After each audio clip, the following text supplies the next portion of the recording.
On a crisp September afternoon in rural Vermont, twin sisters Ava and Lily Grant, both 9 years old, disappeared without a trace during a simple game of hide and seek. Their family farm, nestled at the edge of a dense woodland, had always been their playground. The girls, nearly inseparable since birth, were known in their small community for their matching dresses, infectious laughter, and endless curiosity. It was a Saturday like any other. Their mother, Caroline Grant, 38, had left earlier that morning for a short trip into the nearby town of Brattleboro to deliver fresh produce to local vendors, a routine she'd done every weekend for years. At home, the girls were left under the supervision of their grandmother, Margaret Grant, 71, a firm but loving woman who had lived on the farm her entire life. Caroline had only been gone for 2 hours when she received the call. Her heart clenched the moment she saw her mother's name flashing on the screen. Margaret's voice trembled with panic. "I can't find the girls. They were just playing in the East Field. I turned away for a minute and now they're gone." Caroline's heart dropped. She gripped the steering wheel so hard her knuckles turned white, and within minutes she was speeding back down the gravel road toward the farm, dust kicking up behind her like smoke. The moment she arrived, a chill ran down her spine. The sun was still high in the sky, casting long shadows across the grass, but the air felt too still, too quiet. The East Field, a wide open meadow just east of their main barn, was empty save for the breeze rustling the tall weeds. No signs of the twins. No laughter. No running feet. Only silence. A pink ribbon fluttered from a low branch near the edge of the property line, a ribbon Ava had been wearing that morning. That single piece of fabric was the only trace of either girl. Panic set in fast. Caroline called the police, her voice barely coherent as she explained the situation. By evening, multiple sheriff deputies had arrived, followed by a state trooper and a small group of volunteers from the surrounding farms. They combed the property. They searched the woods. Drones buzzed overhead, dogs sniffed at every inch of ground, and floodlights lit up the night as the search continued into the early hours of the morning. Caroline didn't sleep. She paced the porch, phone in hand, praying for a call, a sighting, anything. But nothing came. No one saw or heard a thing. It was as if the twins had been plucked from the earth and vanished into thin air. Over the next few days, the entire town of Marlboro mobilized. Flyers with Ava and Lily's photos appeared on telephone poles, in grocery stores, and across social media. Their big brown eyes and identical grins stared out from every surface. The local church organized prayer circles. News vans parked along the narrow roads. But as each day passed, hope began to fade. There was no ransom note, no evidence of foul play, no signs of an accident. Just silence. Margaret was inconsolable, repeating again and again how she'd only turned away for a moment. "They were just playing," she whispered to herself at night, rocking in her chair on the porch. Just playing. Caroline, meanwhile, felt herself unraveling. Her husband, Marcus, had died in a farming accident the year prior, leaving her to run the property with the help of her brother-in-law, Andrew. Since Marcus's death, Andrew had stepped up managing deliveries, fixing equipment, even overseeing the produce sales. He had become a quiet fixture in their lives. Now, in the aftermath of the girl's disappearance, he became Caroline's rock, shielding her from reporters, answering calls, making arrangements for the continued searches. 2 weeks turned into 4. Search teams grew smaller. Authorities gently suggested they scale back. Caroline refused. "They're still out there," she insisted to anyone who would listen. "Someone has them. They didn't just vanish." As the calendar turned to November and the vibrant autumn leaves gave way to frost-covered fields, the official search was quietly suspended. Caroline stood alone in the East Field, eyes scanning the horizon as cold wind swept through the grass. She clenched the pink ribbon in her hand and whispered their names to the empty air. Ava, Lily, Mommy's not giving up.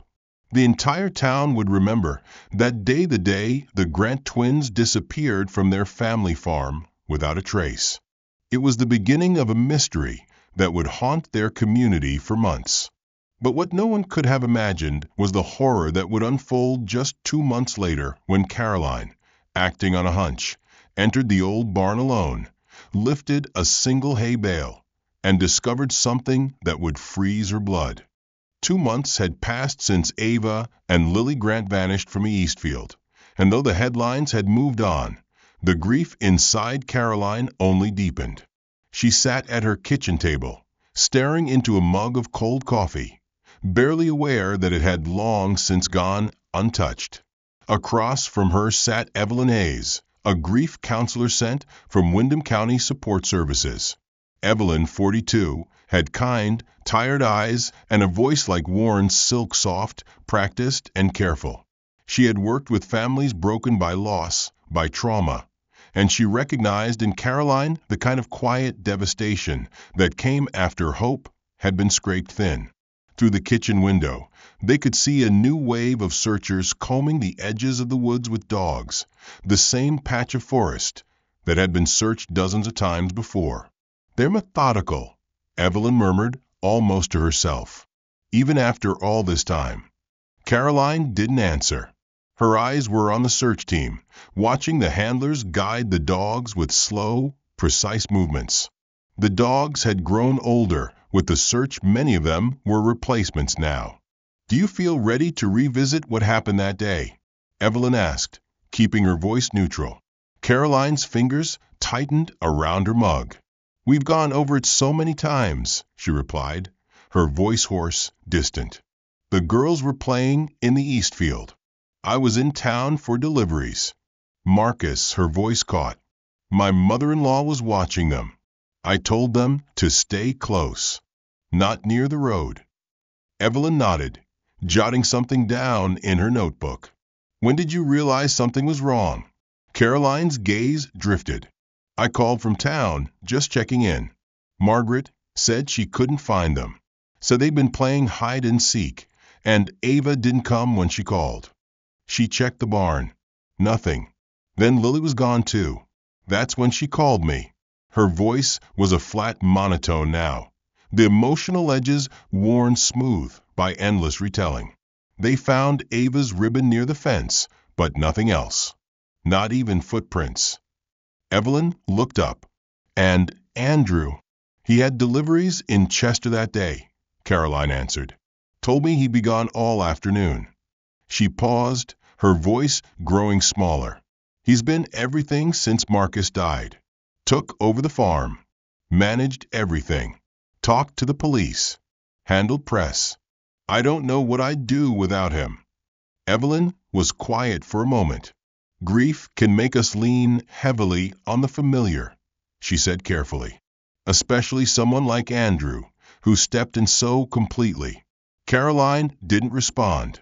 She just stared out the window. Later that afternoon, Evelyn left with a gentle promise to return next week. Caroline remained at the table long after the door closed, her mind distant. The farmhouse creaked around her, old wood shifting in the autumn chill.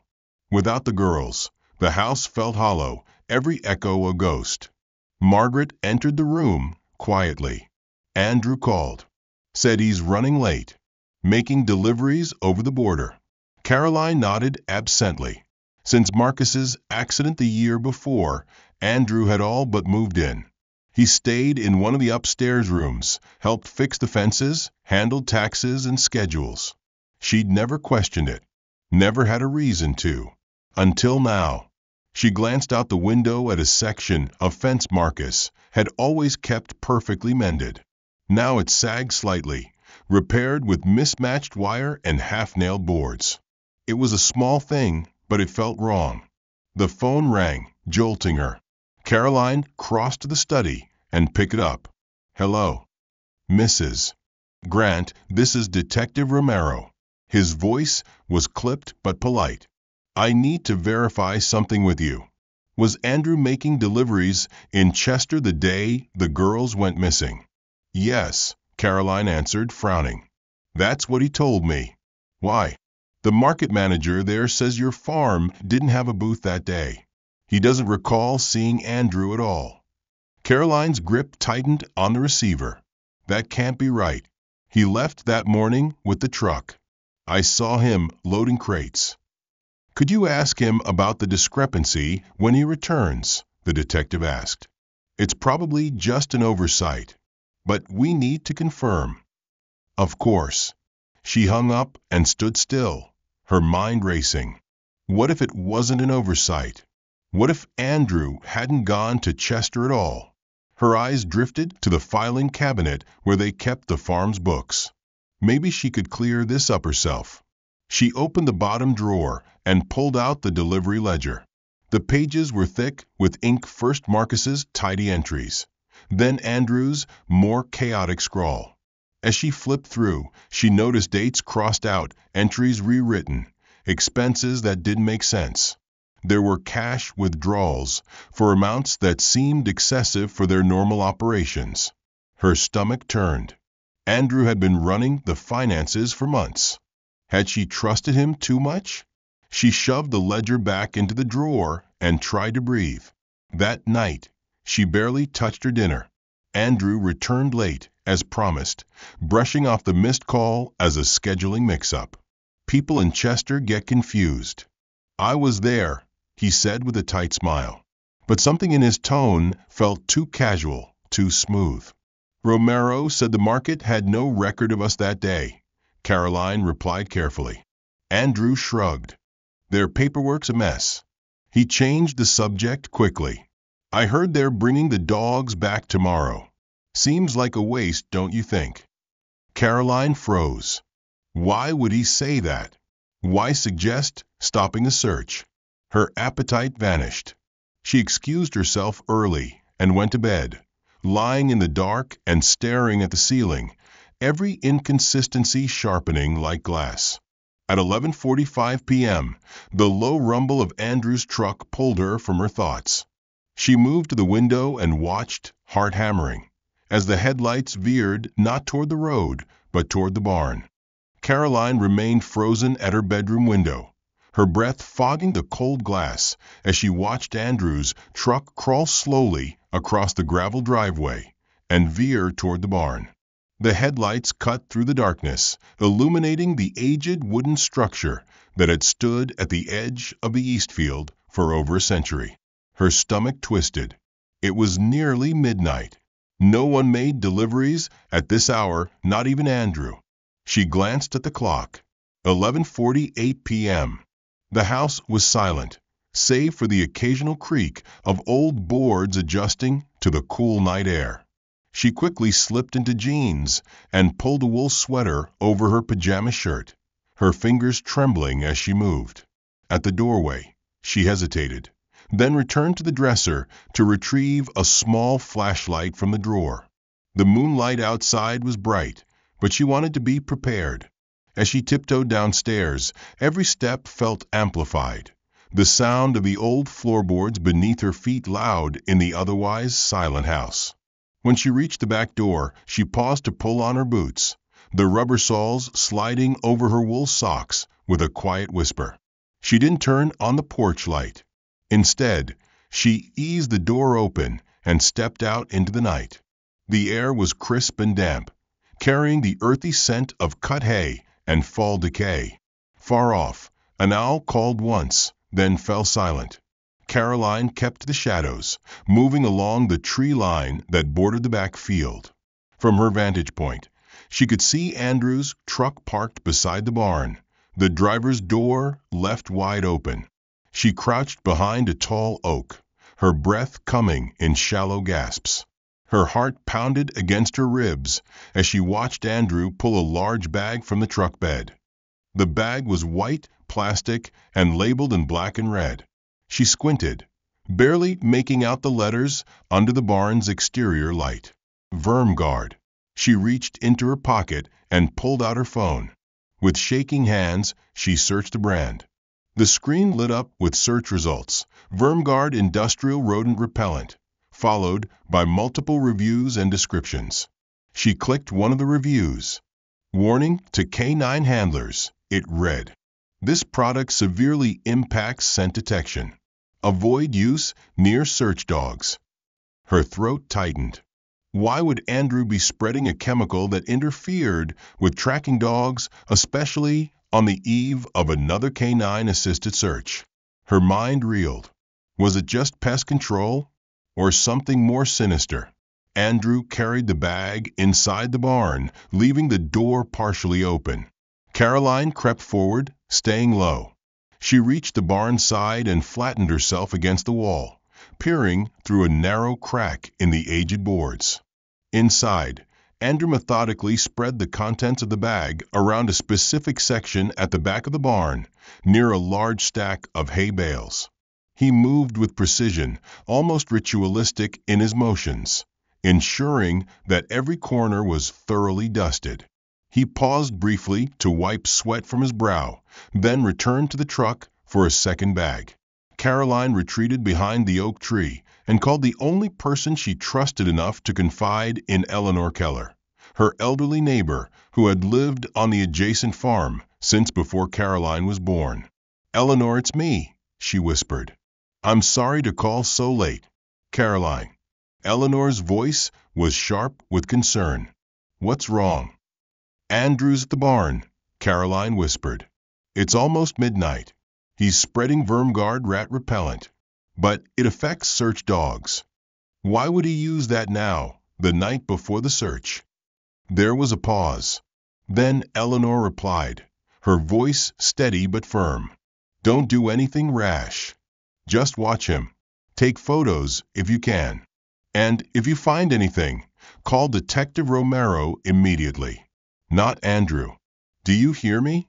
"I hear you." Caroline ended the call and tucked her phone into her pocket. The idea of photographing Andrew had merit, but she needed to see what he was doing first. When Andrew returned inside, she crept closer to the barn's entrance. The smell hit her first. A pungent chemical stench mingled with the musty odor of hay. She stepped just inside the door, keeping to the shadows, and watched as Andrew bent behind the bales, pulling something from the floor. Her breath caught. There was a small indentation where the bales had been slightly rearranged. A section of flooring looked newer, darker, as if recently installed. Andrew didn't notice her. He was too focused, working quickly but deliberately. She withdrew silently, her thoughts racing. If Andrew had built something under the barn, a storage unit, a bunker, a hideout, why hadn't he told her? Why use scent-masking agents? She backed away from the barn and returned to the house, her boots crunching softly against the frosted grass. Inside, she dropped onto the couch, heart hammering. Her instincts screamed at her that something wasn't right. And whatever Andrew was doing in the barn wasn't about rodents. She paced the floor, replaying the last few weeks' lies, the receipts, the ledger inconsistencies. It all pointed to something deeply wrong. But she needed proof. Solid, undeniable proof. And she would get it. In the morning, before the search teams arrived, she would go to the barn. Alone. At first light, Caroline stood at the threshold of the barn, the early morning mist still clinging to the fields around her.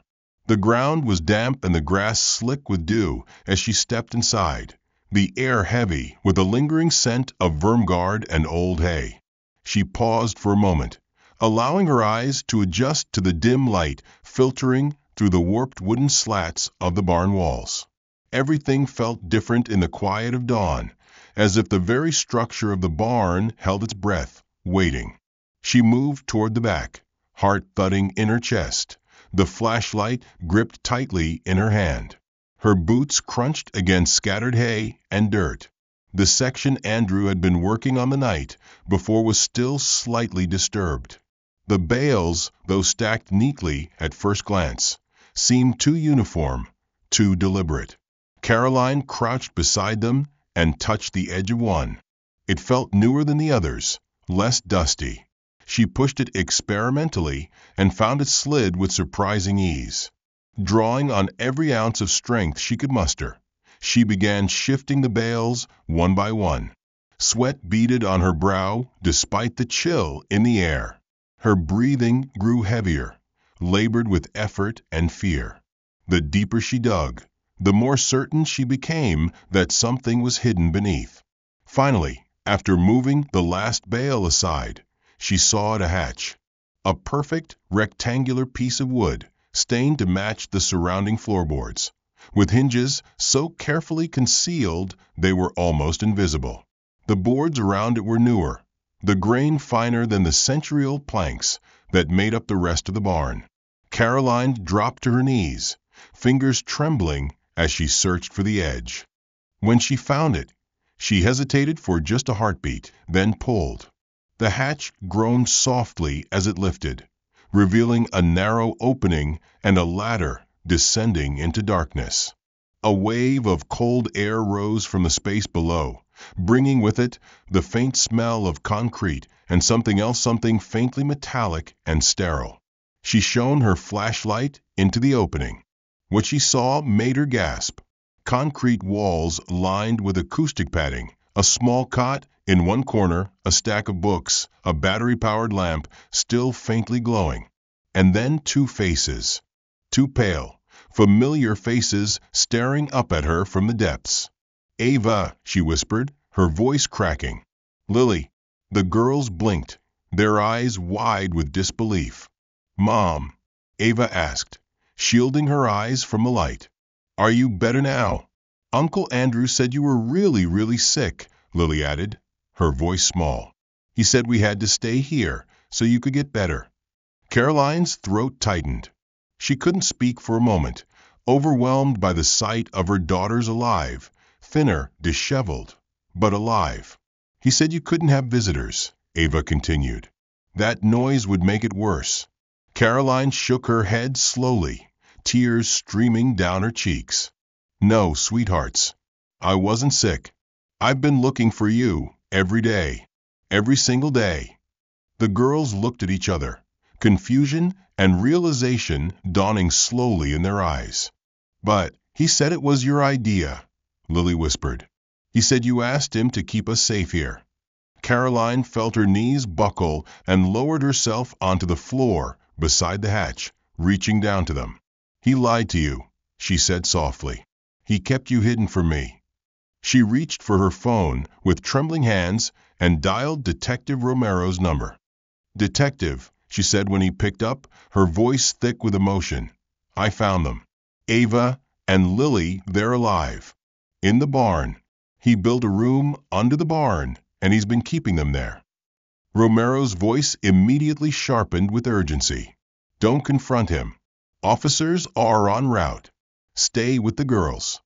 Caroline set the phone aside and descended the ladder into the hidden room, her flashlight casting stark shadows against the concrete walls. The room was small, but meticulously maintained, too much so. A bucket in the corner served as a toilet, a sheet hung for modesty. There were plates, food wrappers, books, a calendar with days marked in Andrew's handwriting. She gathered both girls into her arms, holding them close, unable to stop touching them, afraid they might vanish if she let go. "I missed you so much," she whispered. "You're safe now." "He said if we left you'd get worse," Ava murmured. "That we had to follow his night rules." Caroline felt her blood run cold. "What rules?" she asked, her voice barely audible. Lily looked hesitant. "He said we couldn't talk about it, that you'd be mad, that it would make you sick again." Caroline's heart pounded. She didn't press further, not now. Not when they were safe in her arms. She helped them up the ladder one by one, guiding their trembling legs as they emerged into the barn. The light outside was growing stronger, illuminating the dust in the air like glitter. The girls clung to her, still unsure, still afraid. And then headlights. Twin beams slicing through the mist, sweeping across the barnyard. "Uncle Andrew comes back sometimes," Ava whispered, her voice quivering. When he can't sleep, Caroline's instincts kicked in. She rushed the girls behind the remaining hay bales. Stay here. Don't make a sound, no matter what. She grabbed a pitchfork from the wall and crouched near the entrance, her breath shallow. The barn door creaked open. Andrew stepped inside, muttering. Thought I closed this. His flashlight swept across the floor, pausing on the displaced hay. Then he saw the open hatch. His body tensed. Girls, he called softly, coaxing. Are you hiding from me? When there was no response, his tone darkened. I told you what happens when you break the rules. He moved toward the hatch, his steps quicker now, agitated. Caroline watched him climb down. Seconds passed. Then she heard the panic in his voice, the sound of footsteps scrambling. Then he was back up, furious, eyes searching the barn. And then he saw her, the pitchfork in her hands. And just behind her, the outline of the girls behind the bales. His face twisted with rage. You ruined everything, he hissed. Caroline braced herself, her hands tightening around the handle of the pitchfork as Andrew took a step toward her, the fury in his eyes unmistakable. The man who had once been a brother-in-law, a caretaker, a protector, now looked like a stranger carved from shadow and menace. They're mine now, he growled, his voice low, shaking with a madness that sent chills racing up her spine. I raised them these past 2 months. I kept them safe. You wouldn't even know what to do without me. Caroline didn't flinch. She took a step forward, placing herself firmly between Andrew and the hay bales where Ava and Lily were crouched, trembling. They're my daughters, she said steadily, her voice louder than she intended, louder than fear would normally allow. They were never yours to take. Andrew laughed, a hollow, bitter sound. You ignored them, he snapped. You let them play unsupervised. You left. Again and again. After Marcus died, I stepped in. I fixed everything. You just wallowed in your grief. Caroline's grip on the pitchfork tightened further. So your solution was to trap them underground? Lie to them? Make them believe I was sick? That's not protection, Andrew. That's manipulation. That's abuse. Andrew's face twisted. You weren't supposed to find them yet, he hissed. Not until you were ready. Not until you saw what we could be. A new family. Caroline's breath caught. Is that what this was about? Me. The implication made her stomach churn. You've been obsessed for years, haven't you? He didn't answer. His silence was the only confirmation she needed. Caroline took another step forward, just as Andrew lunged. She swung the pitchfork, but he was faster than she anticipated. His shoulder collided with hers, knocking the weapon from her hands. It clattered to the barn floor and skidded out of reach. Caroline fell back, catching herself with her arms as Andrew loomed over her, fury twisting his face into something unrecognizable. We could have had a life, he snarled. A real one. Me, you, the girls. Marcus never appreciated any of it. He took everything for granted, this farm, you, them. I should have had it all. Her eyes widened. What are you saying? She asked, voice barely audible. Are you saying Marcus's accident wasn't an accident? The flash of something in Andrew's eyes, a flicker of pride, of something dark, told her everything she needed to know. But before he could answer, a loud crack split the air. The barn door burst open. Flashlights and voices filled the space as a team of officers surged inside, weapons drawn, shouting commands. Police. Don't move. Hands in the air. Andrew froze mid-motion, his body going stiff as the reality of the situation registered. Slowly, he turned, raising his hands. His entire demeanor shifted in seconds from wild-eyed predator to wounded relative. This is a misunderstanding, he said calmly. I was protecting my nieces. That's all. On the ground, an officer barked. Now, Two officers approached cautiously, weapons still trained on him. Caroline scrambled to her feet and backed away, toward the hay bales. Behind them, Ava and Lily huddled together, their faces pale and tear-streaked. She dropped to her knees beside them, wrapping her arms around both girls. "It's over," she whispered. "He won't hurt you again." Andrew was forced onto his stomach, cuffed, and read his rights. The rage returned briefly as he was lifted to his feet and led out of the barn, but he said nothing. His eyes, when they met Caroline's across the distance, were full of hatred and something else lost. Outside, police vehicles illuminated the yard with strobing red and blue lights. Officers wrapped the girls in emergency blankets and gently led them toward an awaiting ambulance. Caroline followed, never letting go of their hands. "Mom," Lily asked in a small voice, "is Uncle Andrew in trouble?" "Yes, sweetheart," Caroline replied softly, brushing hair from her daughter's face. "But you're safe now. That's all that matters." Eleanor Keller arrived moments later, her old station wagon bouncing down the gravel drive. She rushed toward Caroline and the girls, tears streaming down her face. "You found them," she whispered, pulling Caroline into a tight hug. "You did it." Caroline clung to her neighbor, overwhelmed with emotion. She had doubted herself, doubted her instincts, but she had been right. The truth had been buried literally under her feet. The ambulance doors closed, and Caroline climbed inside with the girls. As they were transported to the hospital, she held them tightly, unwilling to let go. "Will he be mad at us?" Ava whispered. "No," Caroline said. "He'll never be near you again." She kissed the tops of their heads, still struggling to believe they were real, warm, alive in her arms. The road to healing would be long. There would be therapy, questions, perhaps even trials. But in that moment, with her daughters beside her, there was one feeling that eclipsed all others: relief. At the hospital, as nurses checked the girls' vitals and brought them warm pajamas, Detective Romero stood beside Caroline in the hallway. "You did what an entire investigation couldn't," he said. "You trusted your gut. That saved them." "He used Vermguard to throw off the dogs," she said quietly. "And the room, the supplies, it was all planned." "He started construction shortly after Marcus's death," Romero confirmed. "There are indications he was preparing for this for a long time. We found journals in his room, notes about you, the girls, the farm." Caroline shuddered. "Do you think he killed Marcus?" Romero hesitated. "We're reopening the case. The timing, the opportunity, it all adds up." "So he took everything from me," she whispered. "Almost.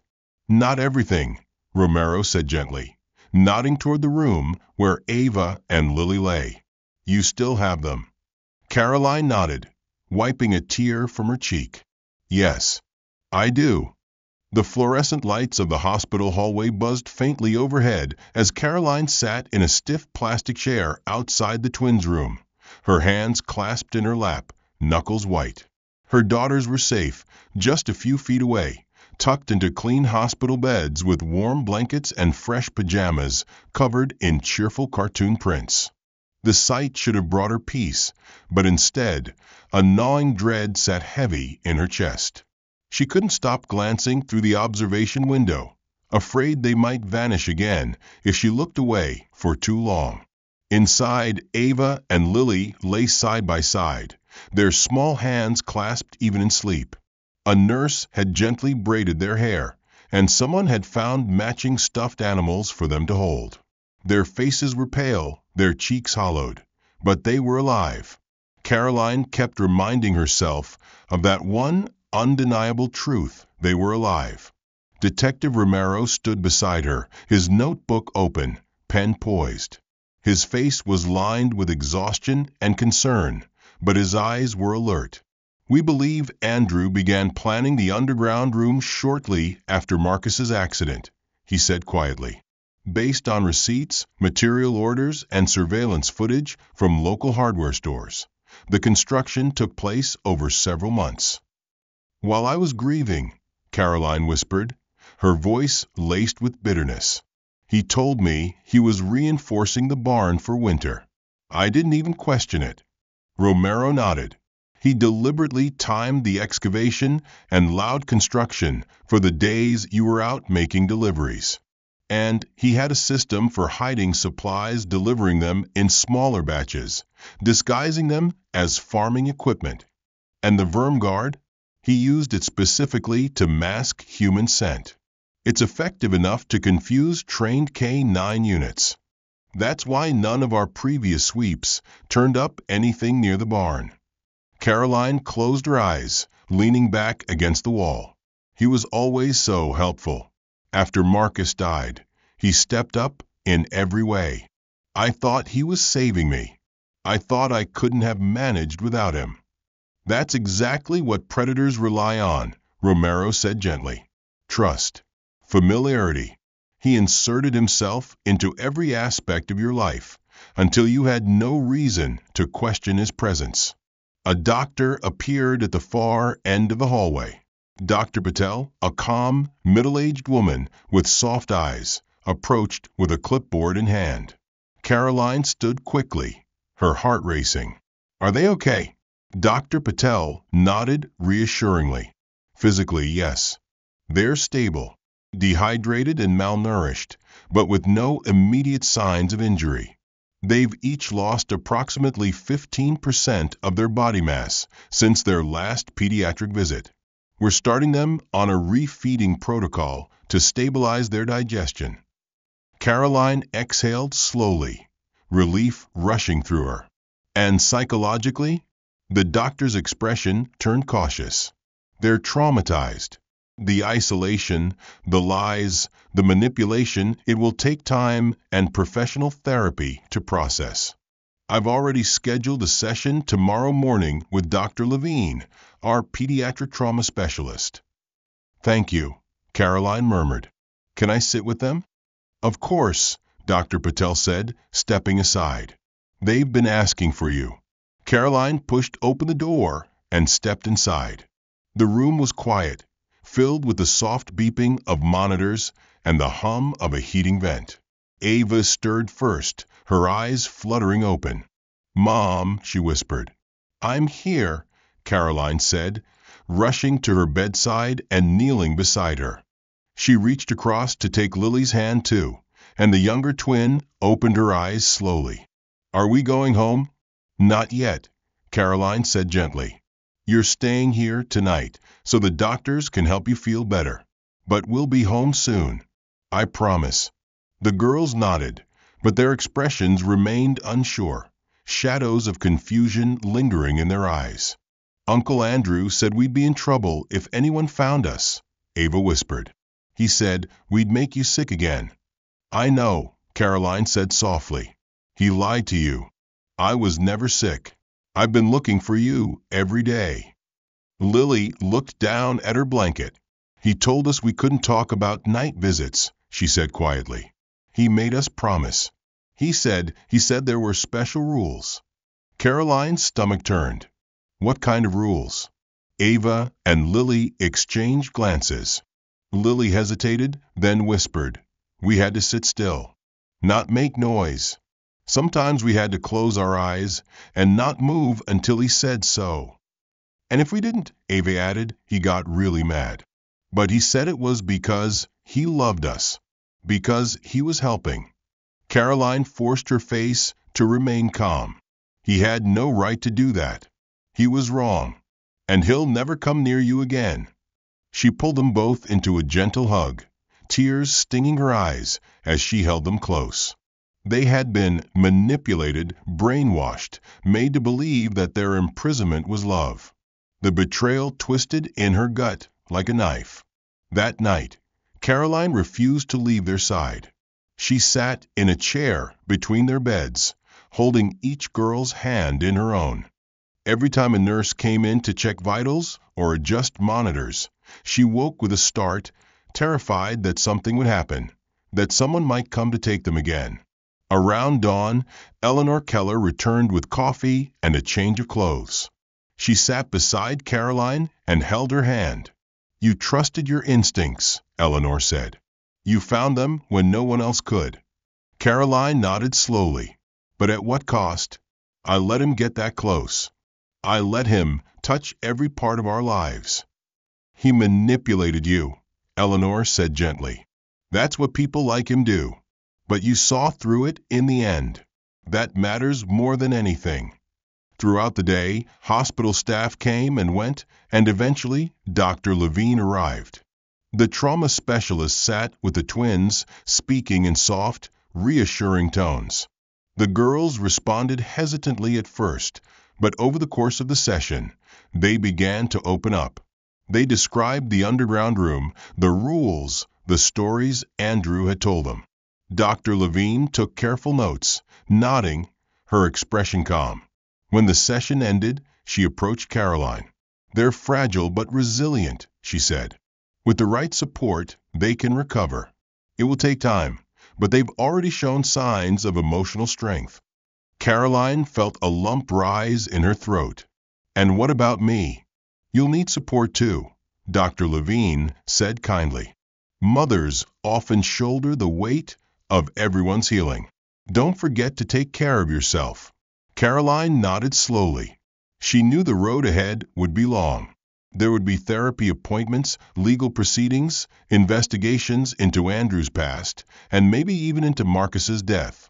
But for now, she had her daughters. They were safe. And that was more than she had dared hope for just days ago. Caroline barely left the twins' side over the next 24 hours. She remained stationed between their beds, a constant, quiet presence, while the hospital buzzed around them.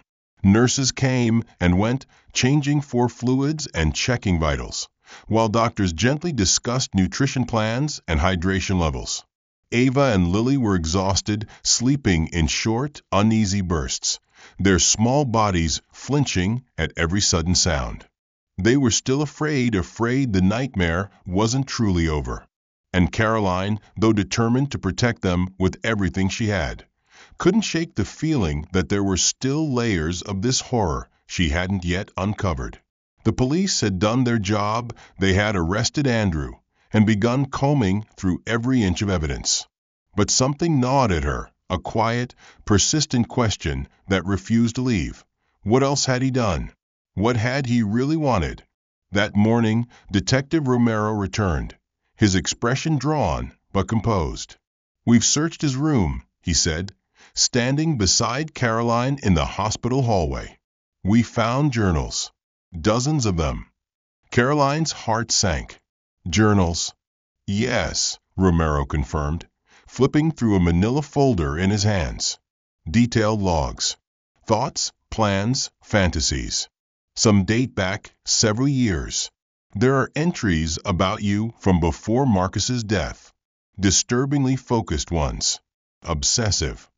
Caroline's face went cold. "What do they say?" "We're still combing through, but the pattern is clear," he continued. "He believed you were emotionally vulnerable, that Marcus didn't deserve you.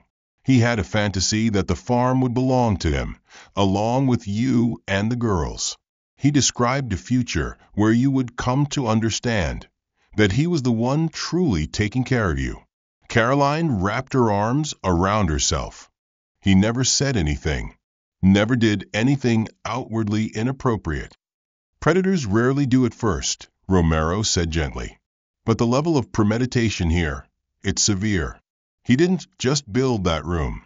He envisioned your entire life together, controlled and isolated." Caroline looked through the glass at her daughters. "He stole 2 months of their lives. Of mine. He lied to all of us. And I let him into our home. I trusted him." Romero was silent for a moment. Then he said, "There's more." Caroline turned slowly to face him. "What do you mean?"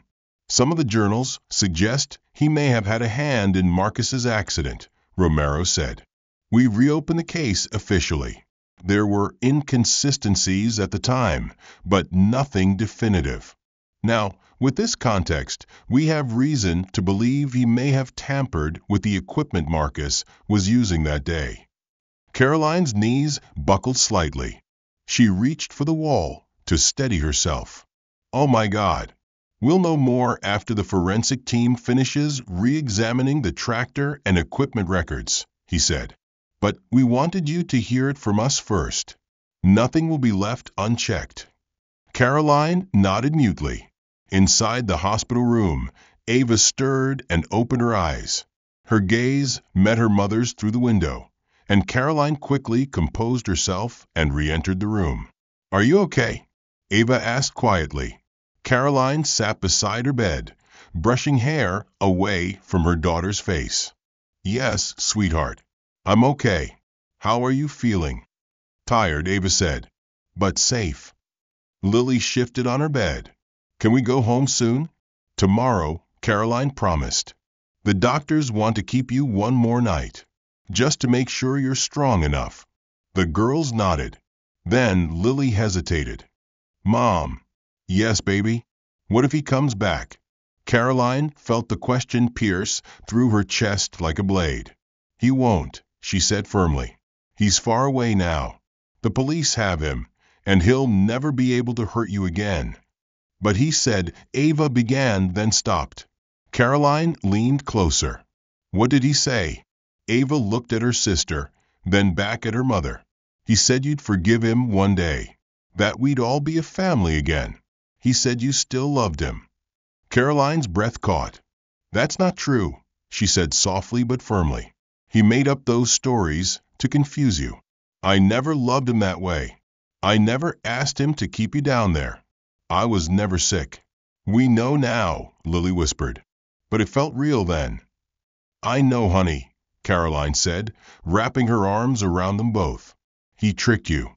But now you know the truth. And we'll keep learning more together. I'll never lie to you. That night, as the hospital grew quieter and visiting hours ended, Caroline sat in the corner of the room watching over her daughters. She refused the offer of a cot or the break room down the hall. She needed to be near them, needed to hear their breathing and see their faces, to remind herself they were no longer lost. She dozed lightly, waking at every shift in the sheets or every beep of a monitor. At dawn, sunlight streamed through the hospital windows, soft and golden.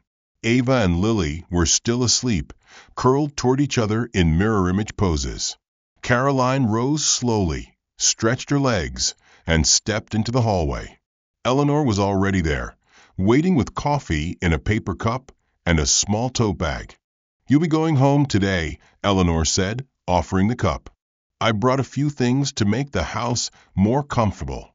Thank you, Caroline said. Her voice cracked from exhaustion. I don't know how to face that place again. One room at a time, Eleanor said kindly.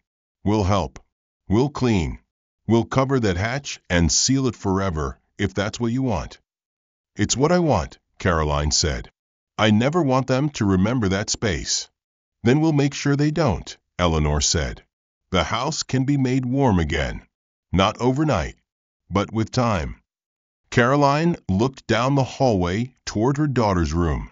We have a long way to go. Yes, Eleanor said. But you're not walking it alone. The warmth in her friend's voice steadied her more than any medication or police assurance had. As they prepared to discharge the girls later that day, Caroline helped them dress in soft new clothes that Eleanor had brought a pair of matching sweaters and warm leggings. The girls smiled faintly at their reflection in the hospital mirror. It was the first time in weeks they'd worn real clothes. The ambulance that had brought them in was long gone.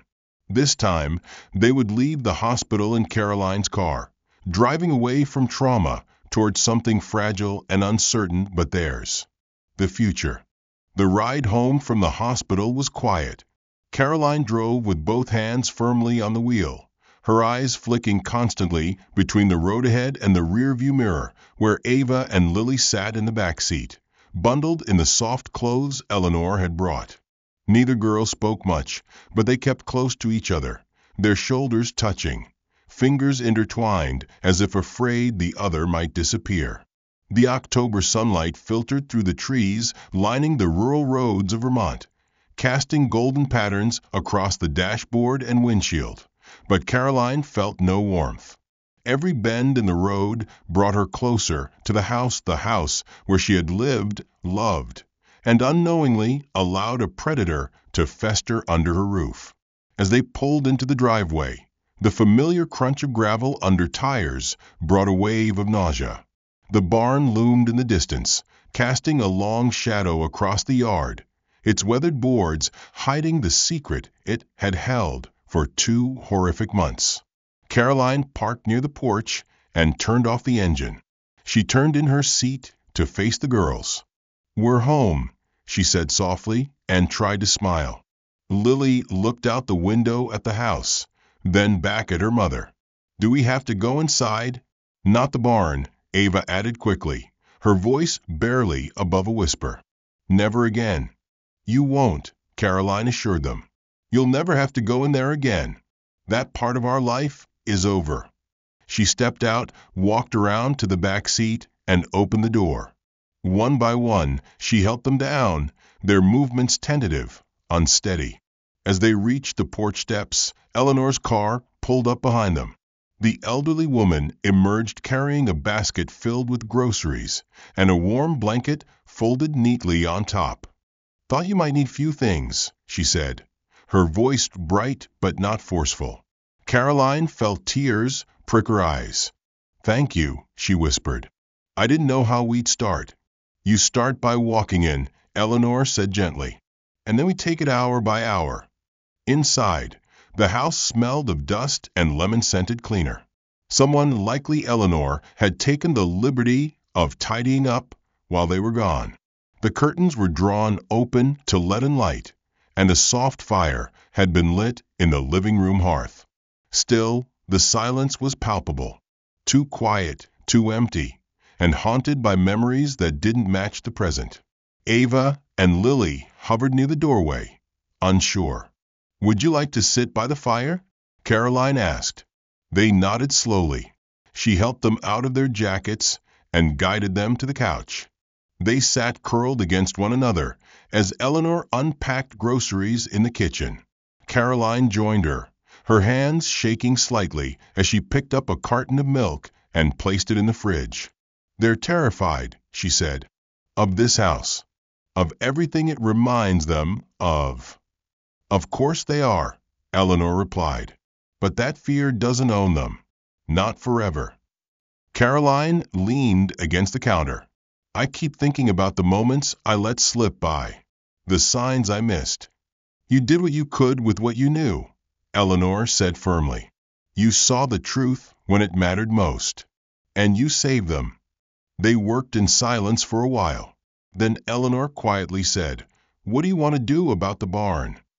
Caroline turned to the window. The barn was visible just beyond the kitchen, the red paint faded, the structure itself stoic and still. "I want it sealed," she said. "Boarded up. Maybe burned to the ground. I don't care. I just don't want them to ever see it again." "We'll take care of it," Eleanor nodded. "We'll cover the hatch first. I'll bring over a few of the boys from the church." "Thank you," Caroline whispered. That afternoon, she let the girls nap upstairs in their old bedroom. It hadn't changed. Their stuffed animals still lined the shelves. The wallpaper still bore the faint outlines of stickers and drawings. But now it felt foreign to them. They looked around as if visiting someone else's home. Caroline sat in a rocking chair in the hallway, watching their door like a sentry. She knew she wouldn't sleep for a long time. The thought of what had happened, what could have happened, haunted her more now than it had during the girl's disappearance. Because now she knew. Now she had seen the hatch, the walls, the lies. At dusk, the first of the community volunteers arrived. Quiet, solemn men and women from the town, holding toolboxes and plywood. Without speaking much, they went to the barn. Caroline couldn't bring herself to watch, but she listened. The hammering, the sawing, the soft murmur of prayers and curses. When it was done, the hatch was hidden, boards nailed thick across the floor, insulation stuffed into the corners. It would never be used again, but no amount of wood could erase the memory of what had been done beneath it. That night, after dinner, simple soup and toast, the girls settled into their beds. Caroline sat between them until they drifted off, one on each side of her, their breathing slow and rhythmic. She didn't move for over an hour, afraid that if she did, the illusion of peace might shatter. Downstairs, Eleanor had fallen asleep in an armchair by the fire, a book resting on her chest. Caroline pulled a blanket over her and returned to the kitchen. The quiet was overwhelming. She poured herself a glass of water and stared out the window. In the moonlight, the barn looked like it always had. Strong, unyielding. But she knew now how fragile that appearance had been. A monster had lived there, had built his delusion beneath their feet, had stolen her girl's innocence and replaced it with rules and fear. But not their love, not their bond, that had endured, and it would be the thing that healed them. In the days that followed their return, Caroline tried to reassemble a rhythm to life on the farm, though it was clear nothing would ever return to the way it had been before. The mornings began with quiet routines, Caroline making breakfast, while Ava and Lily sat at the kitchen table, drawing or reading in silence. The girls no longer bounded down the stairs or filled the house with giggles. Their voices were soft, tentative, like they were afraid to be too loud, too present, as if the wrong sound might somehow summon the shadows of what they had endured. Caroline didn't push them. She let them move at their own pace, offering structure but not pressure. She checked in on them constantly, too constantly, perhaps, but she couldn't help herself. Even a momentary absence filled her with a spike of panic, a vivid fear that she might walk into a room and find them gone again. The house, once a sanctuary, now bore the weight of memory in every corner. Caroline found herself flinching at small sounds, footsteps overhead, the creak of floorboards, the wind rattling the windows at night. More than once she woke drenched in sweat, dreaming that the girls had vanished again, or worse, that she was back in the barn, too late, unable to open the hatch. On the third day after their return, Dr. Levine came to the house to continue the girls' trauma therapy in a more familiar environment. The pediatric trauma specialist had a warm, disarming presence, and she brought a bag filled with art supplies, storybooks, and small sensory toys. Ava and Lily took to her slowly, their eyes watchful, their movements cautious. But they didn't run, and when Dr. Levine asked if they'd like to show her their room, they nodded. It was progress. Caroline sat downstairs, nursing a cup of lukewarm tea, listening to the faint hum of voices above. At one point, Lily's laugh drifted down the staircase, high and short and surprising, and it made Caroline's chest tighten. Laughter. It had been missing for so long. After the session, Dr. Levine sat with Caroline in the living room while the girls played quietly in the next room. "They're beginning to externalize," she said gently, "using stories to explain what happened. Try to place the fear somewhere outside of themselves. That's a healthy sign. But there's still a long way to go." "They still think it's their fault sometimes," Caroline admitted. "They talk like they were bad for breaking the rules he set." "That's part of the manipulation," Dr. Levine replied. "He rewired their understanding of trust and authority. But they're young. That works in their favor. With time and reinforcement, those associations can be unlearned." "And the nights?" Caroline asked. "They wake up screaming sometimes. Or not at all, just frozen." "Night terrors. It's common in post-traumatic children. We'll work on sleep therapy next. But you need rest too." Caroline shook her head. "I can't sleep unless I'm in the room with them. I can't stop watching the door." "You don't have to do it alone," Dr. Levine said. There are programs, in-home support options. You need people around you who can share the load. Eleanor's been here, Caroline said, but I can't ask her to stay forever. Then start small, the doctor said. One trusted person, a neighbor, a relative, someone who can watch them while you sleep. You won't be able to help them heal if you burn out. Caroline nodded, though the thought of closing her eyes and not hearing the girls breathing still filled her with anxiety. That evening, as the sun dipped below the horizon and cast a golden haze across the fields, Caroline took the girls outside for the first time since they'd come home. They wore jackets over their sweaters and boots that still looked too big for their thinner legs. The air was crisp, carrying the scent of damp earth and wood smoke. Caroline led them to the orchard, far from the barn, and showed them the tree Marcus had planted when they were born. "That's your tree," she said, pointing to the sturdy apple tree with its twisted branches. "He planted it the day you came home from the hospital. Said it would grow with you." The girls approached it slowly. Ava ran her hand over the bark, her fingers tracing the initials carved into the trunk MG plus CG plus AL. "This was Daddy's?" Lily asked. "Yes," Caroline said, her voice catching. "He loved you so much. Both of you. He would have fought like hell to protect you." "He didn't know," Ava said quietly. "About Uncle Andrew?" "No," Caroline said, "but I think he suspected something. That's why he never let Andrew handle the books. He was careful, protective, maybe too much so." "Is that why Uncle Andrew hurt him?" Lily's question came out of nowhere, blunt and painful. Caroline went still. "We don't know for sure yet," she said, "but the police are investigating." The girls nodded solemnly. Then Ava bent down and picked up a fallen apple, examining it like a precious object.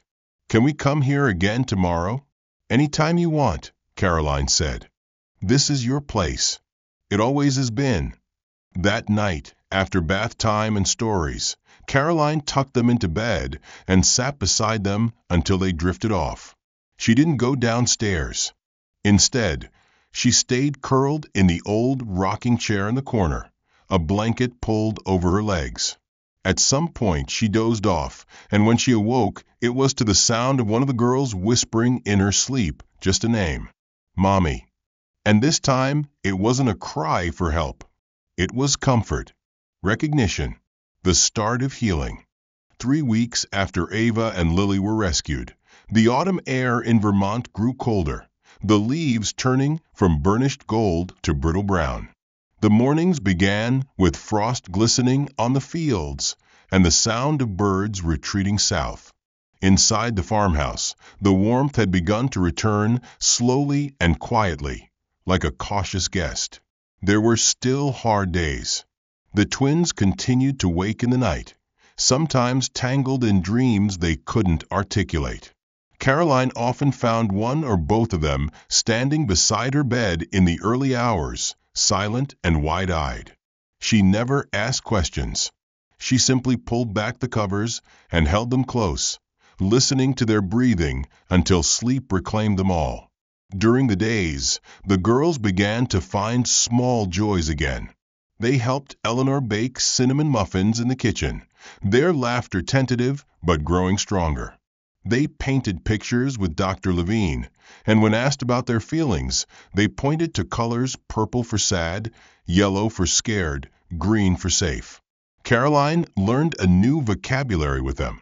She no longer said, "Are you okay?" but instead asked, "Is this a green moment or a yellow one?" The girls responded more often than not, their understanding of safety reshaping itself around those questions. The house changed too. Caroline had the locks replaced, added motion sensors to the yard, and installed a new camera at the barn even though it had been sealed permanently. Not to monitor for danger, but to remind herself that nothing would go unseen again. She also opened up the study for the first time in months. It had been Marcus's space, then Andrew's. She stripped the shelves of every ledger, every receipt, and burned the remaining pages of Andrew's delivery logs in the fireplace. She painted the room a pale blue. On the walls, she hung framed drawings the girls had made, one of the apple tree, one of their hospital beds with hearts over it, and one of a woman holding two small hands. "It's you," Lily had said. "You found us." "No," Caroline had replied gently. "You stayed alive long enough for me to find you." One Saturday morning, Caroline drove the girls to the county courthouse where the first pretrial hearing was taking place. She didn't want them to attend, but she felt they should see the outside of the building, understand that justice was in motion. "He's not in there today," she assured them. "But this is where it's all going to be decided." Ava and Lily stood holding her hands, gazing up at the old stone building. "Will he go to jail forever?" Lily asked. "For a long time," Caroline said. "Long enough that you'll be grown, safe, and far away from anything he ever touched." They nodded. That was enough for now. Inside the courthouse, Caroline met with Detective Romero and the district attorney. The evidence was overwhelming: construction receipts, credit card logs, surveillance footage, and above all, the testimony of two children and their mother. The DA was confident. Andrew had been denied bail and was being held in a secure facility. The psychological evaluation had confirmed what they all already knew: he was a man with deep delusions and a dangerous capacity for manipulation. But he would never hurt another child again. As they left the courthouse, Eleanor was waiting by the car with a thermos of hot chocolate and a blanket. The girls ran to her, and for a moment, Caroline stood back and watched. 3 generations of love, standing in the weak November sun. She blinked against sudden tears. Back at the farm, they spent the afternoon raking leaves. Caroline showed the girls how to make piles and jump into them, how to find the best crunch underfoot. They shrieked with laughter when Eleanor lost her balance and fell backwards into a heap of red and orange. In that moment, it was just another family in a yard, the past buried under fallen leaves. That night, Caroline tucked the girls into bed and sat on the floor between them, her back against the wall. "Can I tell you something?" she asked. They nodded sleepily. "You were never forgotten. Not for a second. Even when I didn't know where you were, I was thinking of you. Every minute. I talked to you in my head. I said, 'Hold on, Mommy's coming.'" "We heard you," Ava whispered. "In our dreams." Caroline smiled, her heart swelling with a bittersweet ache. "Well, I heard you too." In the darkness, Lily reached for her mother's hand. "Do you think Daddy knows we're home?" Caroline looked up at the ceiling, tears slipping down her cheeks. "I think he never left. I think he's the reason we found each other again." Outside, the wind picked up, rattling the last of the leaves from the trees. The house stood quiet and still, but no longer empty. It was filled with the sounds of breathing, of soft words, of a mother watching over her daughters. In the weeks that followed, more pieces of life returned. The girls went back to school part-time, and Caroline resumed small tasks on the farm with help from neighbors. Therapy continued, and some days were harder than others. But they kept going, kept healing. One morning, Caroline stood at the window and watched Ava and Lily race across the yard toward the orchard. They were laughing, unburdened, at least for that moment. She watched them reach the apple tree and hug it, their faces turned upward to the sunlight breaking through the clouds. Caroline whispered to herself, "We are still here." And finally, she believed it. If this story moved you, don't forget to like the video and subscribe for more true inspired mysteries. Tell us in the comments, where in the world are you watching from? And if your heart aches for these girls, type praying for Ava and Lily to let the world know they're not forgotten.